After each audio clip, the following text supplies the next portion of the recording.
Yun! Panalo pa ito.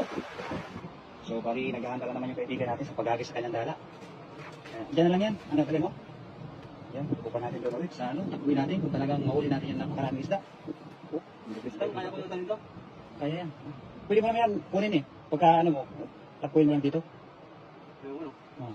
Kaya yan. Oh, pwede kang hirapan. Yan sa 63 live viewers. Ayan ako mga idol no. Yan, mapapalaban tayo sa takbuhan dito. Sige, masaya, takuin natin. Sobrang dami talaga oh.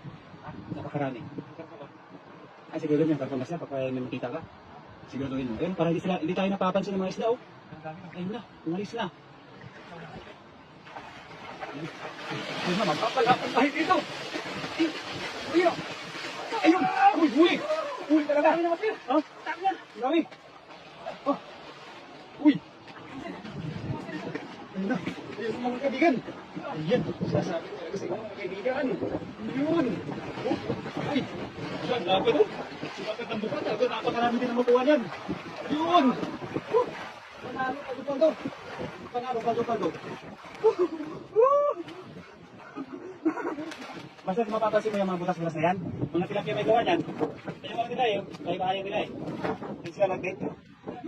Pero mo sila, hindi mo sila malis. Pero, di ba rin si Patricia mga isang ano? Panalo, yun yun ay, pati. Sarap talaga yan. Masarap talaga na yan, paglaruan mo ngayon yun. Grabe, panalo kami ngayon.